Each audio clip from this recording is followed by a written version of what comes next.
Sai fōmana wiru tātou tino i leisi fo i le nei wha o poponga o tala mai Sāmoa i meolo o tutupuai.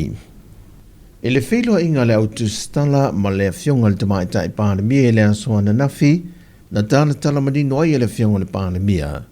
Wha le tonu lea ua ngafa nei ma le atunu i le au onanga tau i le tise. I le wha lea ngai no afi au tū te tele tonu lea olo o pueina ma wha aputuina le tise. Ma wha soa atu i le atunu.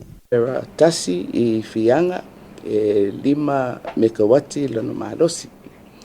Mai o se whale tonu i le vaenga au tū whesoasoa ni tele i le afi po le piston o le afi numero tasi i fianga.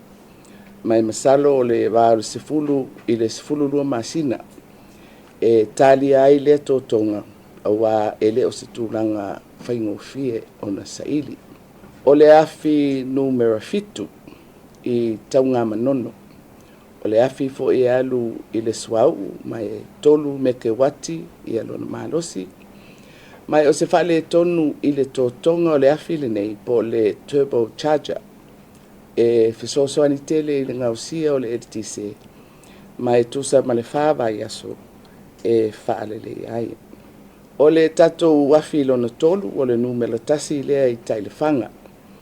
O le editise le maua mai le swavai 2 megawati lona malosi. Ma o le afi lea ua whailo mai. Ua whale tonu se vaenga o le bearing. O lo o whawhaingofia i nai le taabilinga o pepea. Mo le ngausia o le editise. Mai mo mia le tolu masina. Whaatino i nai le ngā luenga whale leia. Ina ia toe whaafoisia i stulanga le lei ato toa. O le whaale tonu o vaenga i o afi tolu, wa ave se ai le se 10 megawati, wa ave se ai le se 10 wafe megawati, sa ngafa tauli mai nai le ele tise o lo mana umie le tino o le motu o polu. O le aso 5 o le masina foa a perila, e tau nuu mai ei ni afi se 5 o lo lisi mai mo le teimile nei, e vesoa swani atua i le atunu o le whaale tonu. E tādi ai le toi whaale leia atua o vaenga po o tonga o afi ia, o lo ua whaale angaina mai le marusi anga tau ele tise le atunu. O ia fia 5 e mawhaiona ngao sia mai le isi 5 megawati, ai ua fuafuina fo ele kāpeneta, le whaatauina mai o ni afi ele tise se lua, e mawhaiona maua mai ai le ele tise ele 4 megawati, e vesoa soa ni afi au tua le whaalapo tonga, le olo o iai i le teimi nei. O lo tālia le whionga le minista al whaalapu tonga tau il tise, le tō wha olo a whawhiti wā ai, e le teimi e taliu mai ai, e nisi o vaenga o lea mata aupo, o lo fia whesiringi ai. E se lau wafe tā la le tu whaantasinga, o le se leni watu inatu e le ka le sia so fitu tuto o tasi Sāmoa, mo le vaenga whaupo whai e le whaatua tuele tua Sāmoa wa tasi, i le nātou whilo inga i le mai aso nei. O le mea lofa se leni e lua se la wafe tā la, e se mai i tupe o lafo e o atu lava i le ta i se fudu wafe tā la a le sui, a le vaenga whaupo whai le te mile nei, o lo mawai le se la wafe tā la. O le fionga le teita i awa o le ka le sia i le lorolangi, le fionga wili papu, na tai mua li nei wha moe moe le ka le sia, o se fuafuanga na pāsia mai i le tausanga o mawae, e whaia se mea alofa le ka le sia mo le vang wha au pawhai. Ai le whailua inga, mai o lea whailua inga na wha loe nisi o sui o le ka le sia iau telefou, e leo au tasi e fina ngalo le ka le sia atoa, i lea awala wa wha o ngai nai taulanga. Na whailua fo e le sui o le ka le sia iau telefou, e le atoanga o le whailua inga le ka le sia ma le vanga wha au pawhai, wa lea o fiai, lea fionga le tamai tai pāne mia, ma nisi o whaipule e pei ona sasa wa i le amatanga.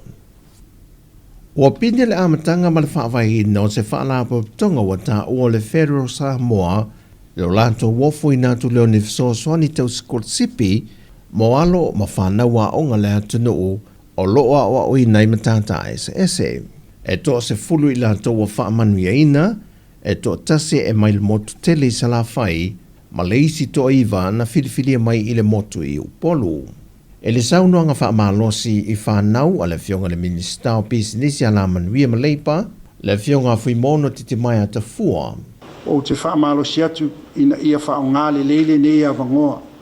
Ne ia vanoa, to anga su e matau sinio, ia au sia ni tūlanga mau lunga.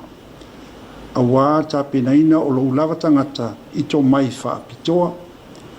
Mole ati na e o lo ainga, whaapea fo i lo sao i nuu malala whanga. Ai maise le ati na e o sio tātou watu nuu. E ala i to mai maanga wa a whaapitoa. O te whaafitai whaapitoa fo i kampania Ferro, o le nei Port Kalame, Skorsipi. E tāua tele le nei whainga paanga ma le malo Sāmoa. E sao whanga ai, i le ati na e o pisinisi tutono o le atunu. Ai mai se fo i luna i ai o loanga osi. Mo le whaatawina atu i marketis i Sāmoa nei whaapea mātunu i whafu. O le tō se fulu o i whanau, o lo aho fie mani ta maa ita i se toa lima, e toa wha o lo tau aveina le matata tau e le tise, ma le toa tasi le palama, mai i le a onga matata e se esi ale Don Bosco. E toa lima se fulu alo ma whanau sai le lisi, na whai e le filifilinga, le ua maua mai e le toa se fulu.